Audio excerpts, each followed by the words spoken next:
Well, hello, I'm Norm Rasmussen. I'm going to share the last time I was able to visit Slide Lake. Slide Lake is located in Grant County in eastern Oregon. It's up pretty high in the mountains. And this lake was probably the most favorite lake. My dad loved to fish. I loved to fish it too. It was a challenge, to say the least. And it held many wonderful, priceless childhood memories for me. Maybe you have a lake like that, a river, a special spot somewhere that brings back some fond memories of you being able to go with a father or a brother or a friend or whoever, or maybe by yourself. But it was just a little getaway that was special to you, and it brings back priceless memories.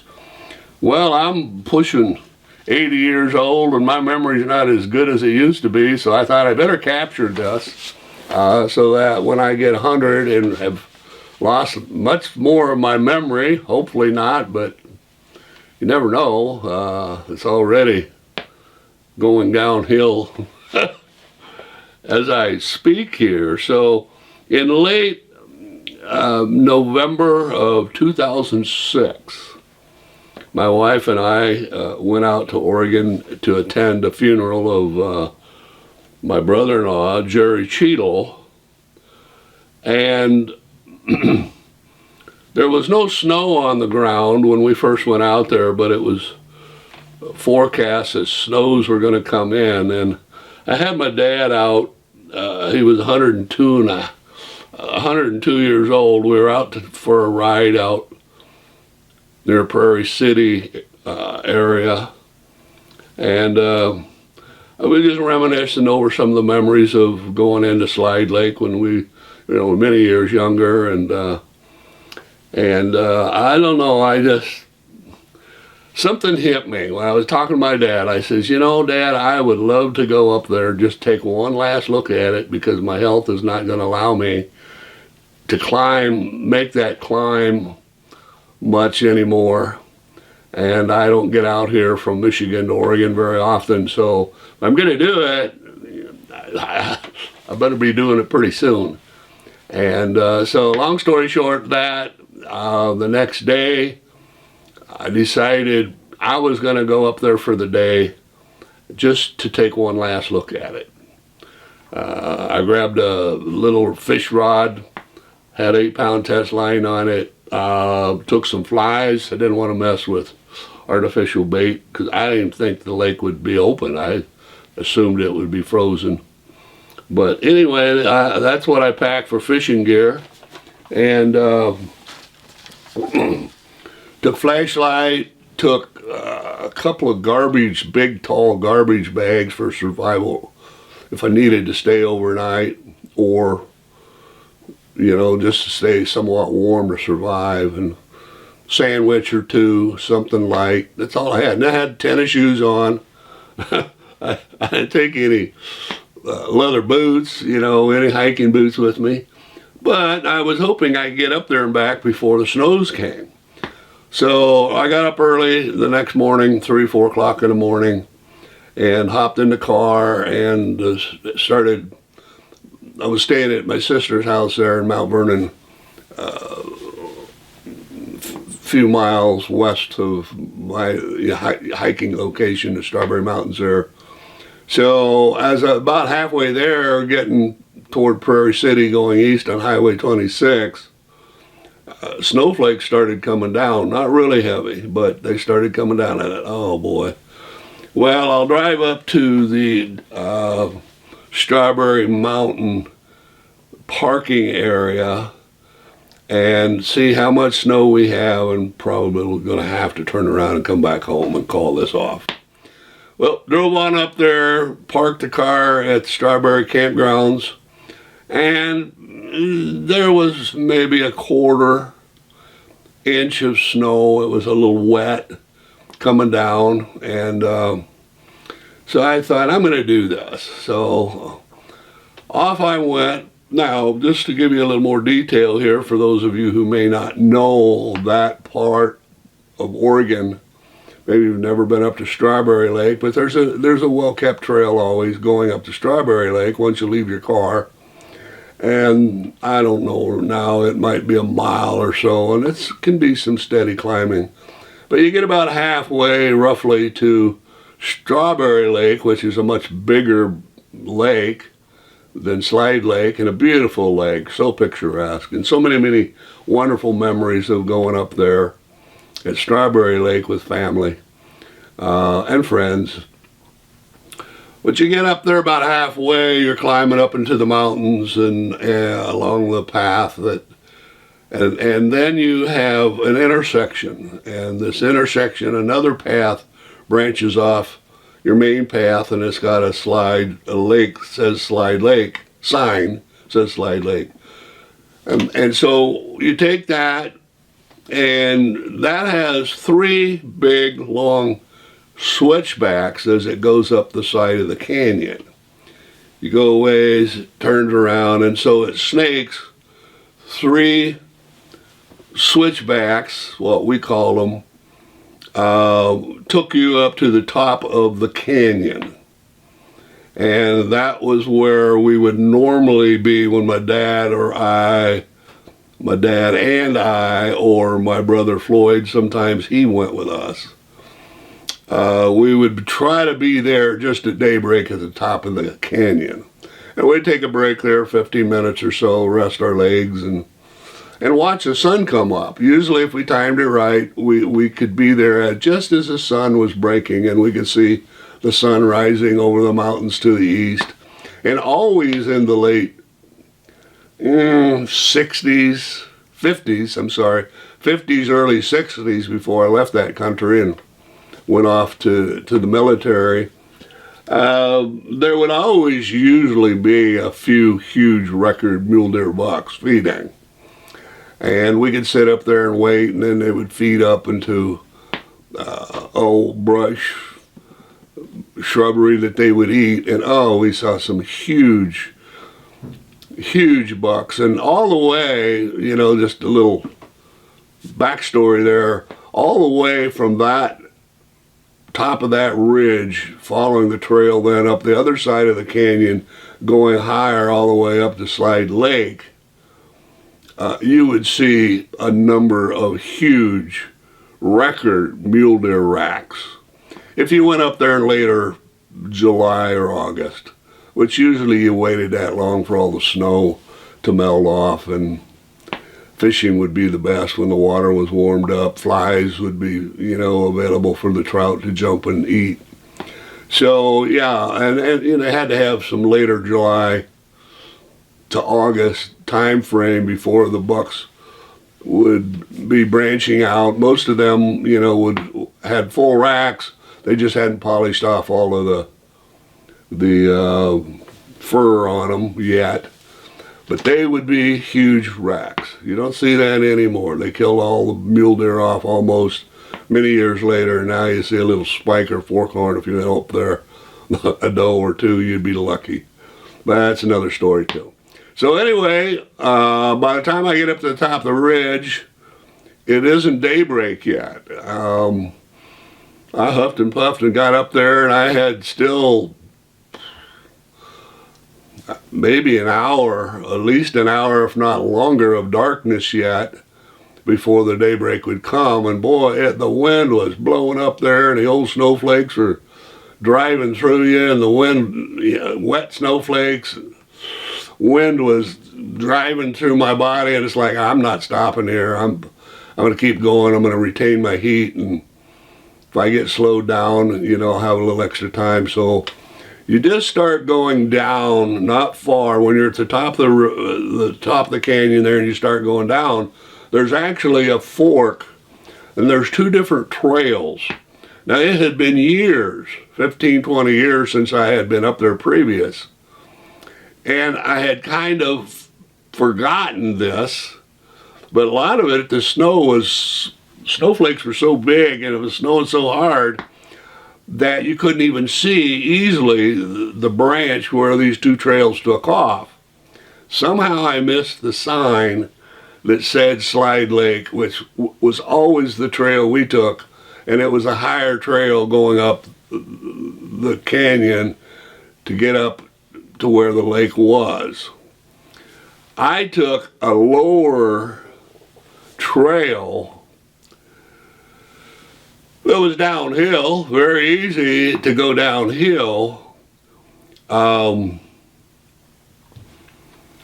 And it's just breaking day. Before I got there, I knew, I've taken a wrong trail. I'm going too far down this canyon wall. I never went down a canyon wall. We went sideways. It sort of paralleled, was pretty even all the way up to the lake area. And I knew that I had taken a wrong trail.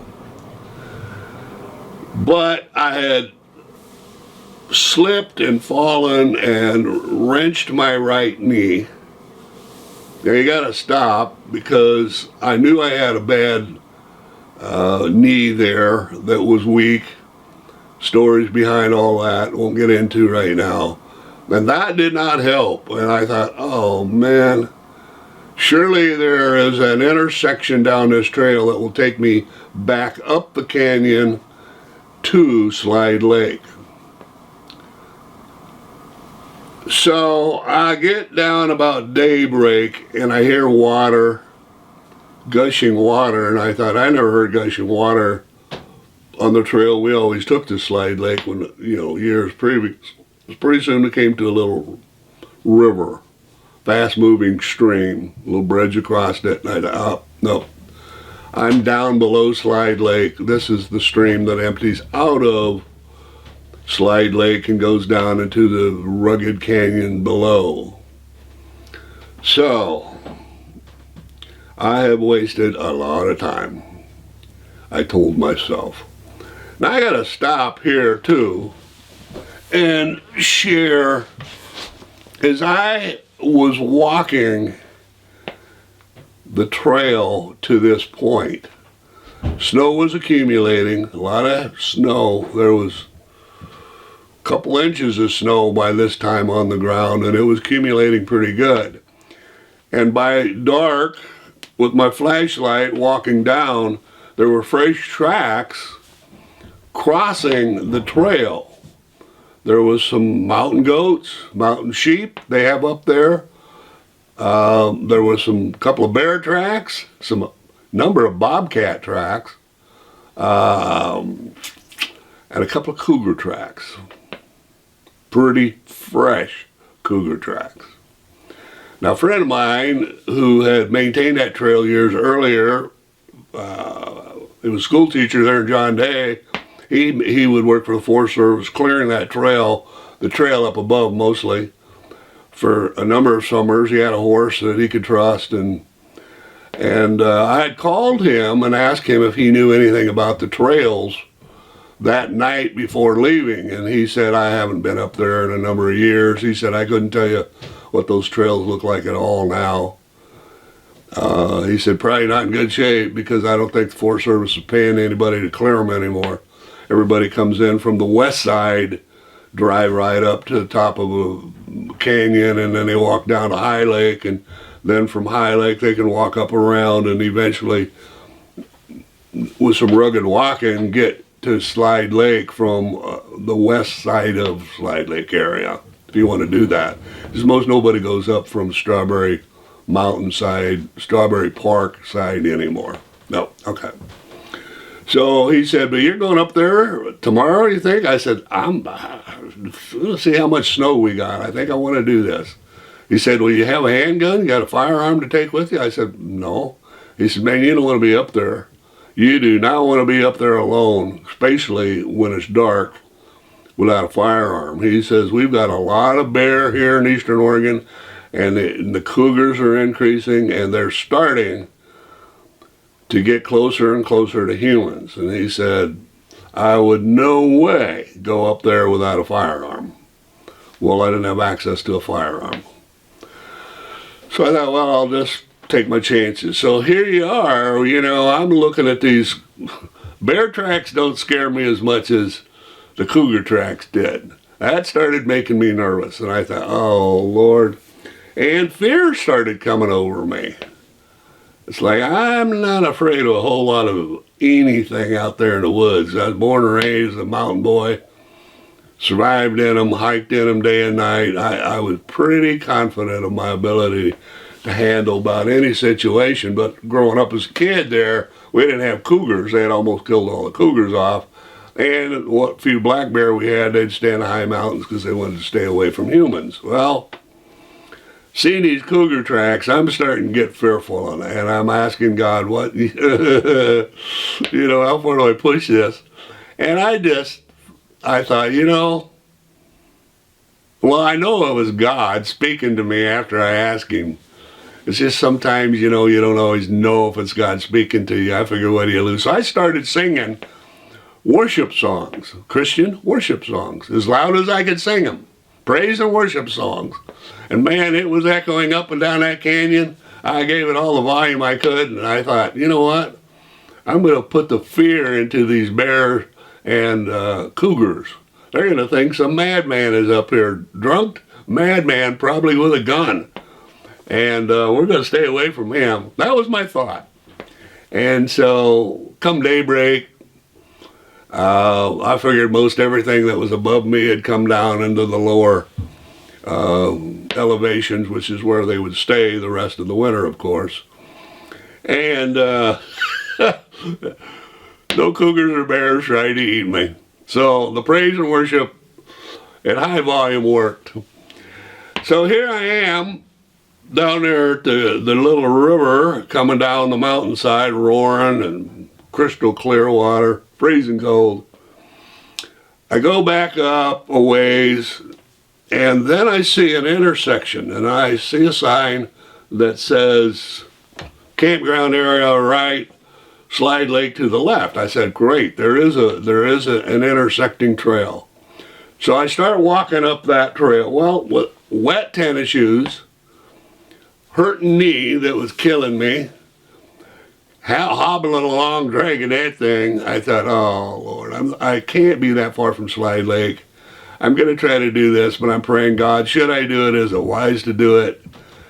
If I can't walk, I'm not in the best of position to be getting out of here in the daytime.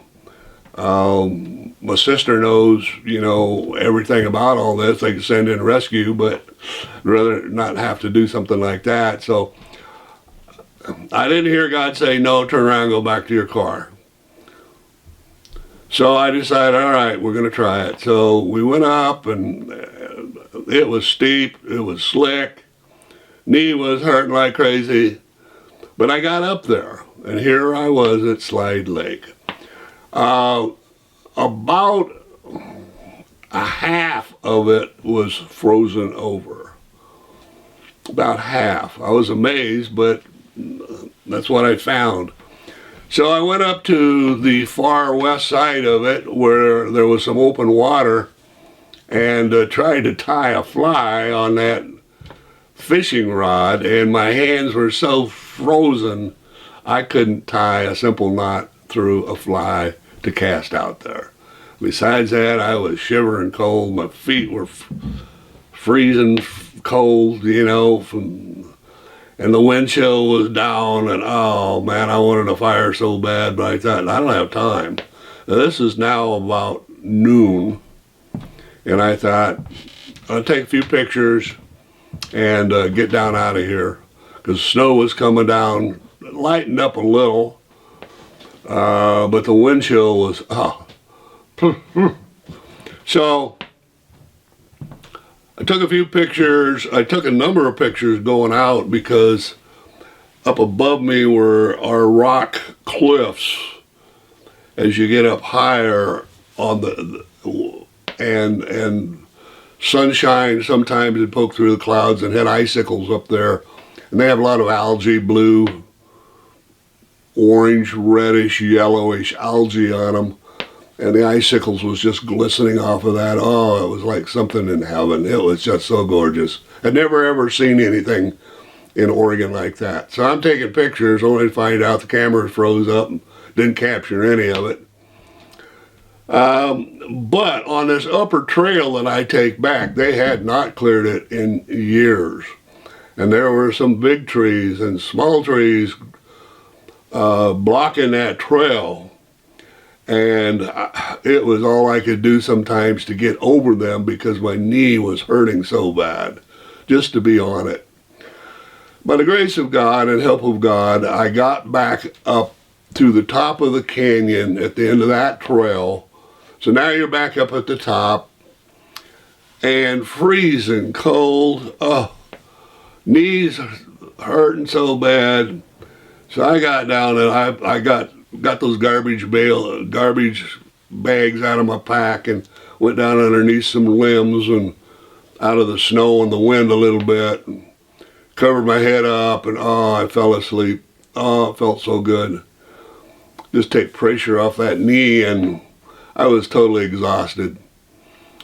Well, I went to sleep and I think probably God woke me up. I don't know, but you better get up and head back to your car because with the snows accumulating, you may be not able to drive your car out of the park.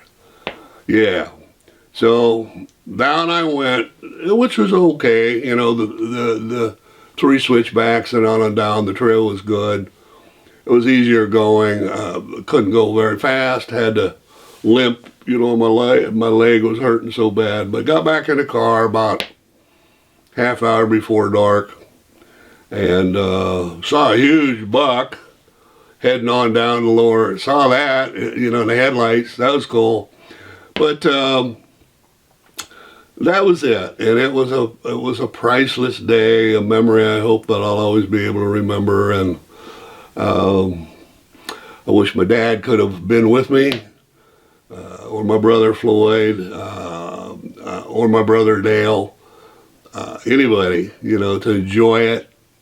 Sister Flora would have loved to be there. She could have hiked it in those days. So it was a treasured moment, a treasured day that I thank God that He gave me. And so that's about all that there's. I've got a link. I don't know. I thought about writing it up and keeping it sort of as a memory for myself. And I got thinking. I called up the local Blue Mountain Eagle newspaper there in John Day, and I said, "You guys be interested in a little experience I had yesterday climbing up to Slide Lake?" And well, write that up. We'd like to look at that. So I wrote them up something, and they said, "Yeah, we'd like to publish this." And so I did have a picture of myself at Slide Lake and another picture too of the lake. And I don't know if you can see this. That's me, and that's a picture they've published of the lake itself. Got some ice on it. But if you want a little more detail, I'm going to put a link. They saved that article that I just showed you here. They saved it in their archives. I was surprised they did. And so I'll put a link to that, and you can read that if you want. So there you go. Last trip to Slide Lake, Eastern Oregon. Most beautiful spot I can encourage anybody to get to. Yeah, the lake, let me just do a little PS here. The lake is about 12, 14 feet deep at the deepest. It's not a very deep lake. My wife and I went up there years earlier by horseback, and this same guy, Tom, took us up there. Tom and his wife took us up there, and we hauled in a bunch of supplies, wetsuits, snorkel equipment, and we snorkeled that lake, and come to find out that there is from where a couple of little springs come into Slide Lake, over the years they've dug a channel sort of in the middle of that lake that goes all the way to the outlet, and then there's a big waterfall just beyond, and then goes on down to that creek I told you about earlier. And in that channel, those fish go to during the day, especially in the summer when the sun's out. There's brook trout. Well, they're not. Nobody seems to know exactly they are. They look like brook trout, probably a Dolly Varden. They have pink meat, just absolutely delicious tasting. And they're good fighters. So for anybody of you that, are interested in going up there and fish, if you can take a rubber raft of some sort with you, and you can go out there and get up at the west side of the lake. Usually how wind comes during the day, not heavy, but you paddle up to the west side and then you just drift with a fly. Now, if there's no wind, those fish will not bite during the day, hardly at all. We discovered that. But when there's a little bit of a ripple on the lake, usually by midday, a little ripple comes. You just float from west to east on that slide lake. You can nail being right over that trench. That trench is about 3 or 4, maybe 5 feet deep, and it's about 6, 7, 8 feet wide in places. And there just be hundreds and hundreds and hundreds of fish that congregate there during the day. That first day we snorkeled, they were scared of us. We had wetsuits so we could, swim slow, but after next day they saw we weren't going to harm them, and we could just lay there, sun coming down, hitting beautiful brook trout, if you know how beautiful they are, and it's like a prism, like in another world. It was just awesome experience. So we thank God a million times for that experience. So that's a couple of tips. Otherwise, early morning, late evening, a lot of people catch. If you can cast out that far, the farther you can cast out over that ravine, your odds will increase of catching more fish and bigger fish. And usually near the far west end where the little streams, 2 streams are coming in, I think there's 2 streams. Maybe there's just one, but I think there's one a little bigger than the other. And they come together going out into Slide Lake. The bigger fish seem to congregate at the head of that, probably trying to get the best food washing into the lake before anybody else gets it. So anyway, that's a little bit of PS. Thank you, old Norm. You want to hire a helicopter and fly me from Michigan out to Grant County up to Slide Lake? I'll take you up on it, and I'll show you how to catch fish in that lake. You won't have to figure it out. I'll be your guide. Just take me up there and get me back, and we'll all live happily ever after. Take care. God bless you.